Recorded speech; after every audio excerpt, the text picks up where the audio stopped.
ও বিভিন্ন ইস্যুতে চাপে ঢাকা।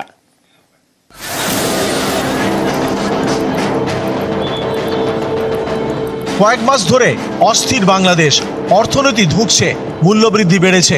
এরই মাঝে ইউনিশ সরকার জোর ধাক্কা খেল, সৌজন্যে ট্রাম্প সরকার। বাংলাদেশের জন্য সব রকমের আর্থিক অনুদান বন্ধ আমেরিকার। ইউএস এজেন্সি ফর ইন্টারন্যাশনাল ডেভেলপমেন্টকে এই নির্দেশ দিয়েছেন মার্কিন প্রেসিডেন্ট ডোনাল্ড ট্রাম্প।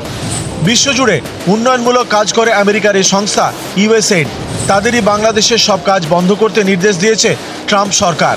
এর জেরে বাংলাদেশের স্বাস্থ্য, শিক্ষা, খাদ্য, নিরাপত্তা, পরিবেশ সহ নানা কাজ ধাক্কা খাবে। 2021 থেকে 2024 সাল, এর মধ্যে বাংলাদেশকে $190 কোটি অনুদান দিয়েছে আমেরিকা।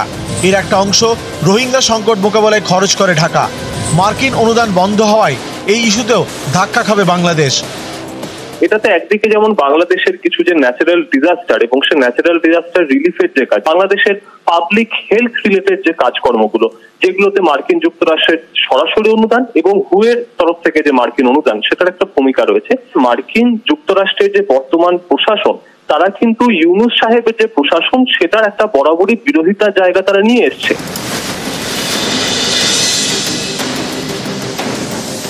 সংখ্যালঘুদের নিশানা করা থামছে না। বাংলাদেশে এবার কট্টরপন্থীদের নিশানায় কিশোরগঞ্জের মন্দির। অভিযোগ, শুক্রবার রাতে সরাচরের মনসা মন্দিরে হামলা চালায় দুষ্কৃতীরা। মন্দিরে আগুন লাগিয়ে দেওয়া হয়। স্থানীয়দের দাবি, এই মন্দির 150 বছরের পুরনো। সেই মন্দিরে আগুন লাগিয়ে দিয়েছে কট্টরপন্থীরা। বাংলাদেশের মাটিতে বারবার টার্গেট সংখ্যালঘুরা। সীমান্তেও লাগাতার উস্কানি দিচ্ছে বাংলাদেশ। ভারতের কিন্তু সৌজন্যের বার্তা। প্রজাতন্ত্র দিবস উপলক্ষে রবিবার পেট্রাপোলে বিজেপি জওয়ানদের মিষ্টিমুখ করায় বিএসএফ। নিউজ 18 বাংলা। প্রয়াগরাজে মহাকুম্ভের মেঘা আয়োজন, কৃতিত্বকার কেন্দ্র ও রাজ্য।